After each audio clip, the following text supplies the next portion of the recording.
l'été, c'est l'heure des boutures. Mais avant de bouturer, on va s'intéresser un petit peu aux hormones de bouturage naturelles, celles qui vont aider notre petit brin à produire des racines. Les plantes ont cette capacité de produire elles-mêmes leur propre hormone de croissance, qui s'appelle l'auxine, mais en petite quantité. Et du coup, à nous de les aider.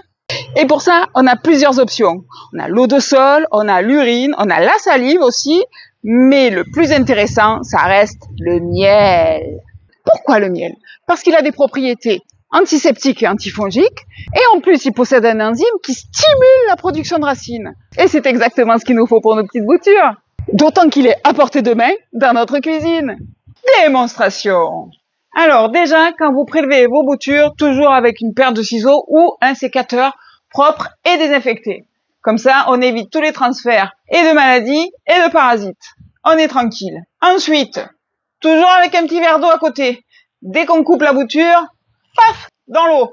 Comme ça, notre petit brin, il n'a pas le temps de souffrir. Quand on prélève notre petit brin, qui a entre 10 et 15 cm, on prend une branche qu'on dit aouter, c'est-à-dire qu'il a déjà fait le demi-bois. Et c'est sur ce demi-bois que vont se développer les racines. On prend notre cuillère à miel ou une cuillère en bois, que l'on trempe un tout petit peu dans le miel, pour ne pas en mettre trop non plus. On prend notre petit brin, hop, que l'on effeuille, que l'on effeuille, que l'on effeuille, que l'on effeuille. Hop là, à l'envers, ça marche super bien. On laisse vraiment juste le bout. Il ne nous reste plus que ça. Et on va tremper le demi-bois dans le miel. Une fois que ceci est bien trempé, on prend notre substrat pour bouturage, un petit stylo pour faire un pré-trou qui sera beaucoup plus gros que la tige. On enfonce bien la tige tout en faisant attention de ne pas toucher les parois.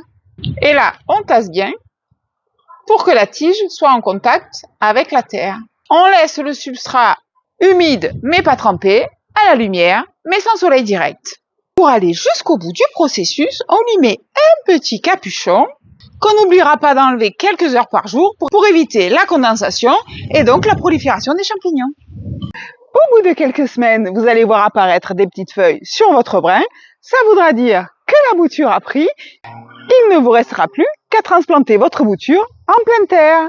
Dans les régions où il gèle, attendez le début du printemps.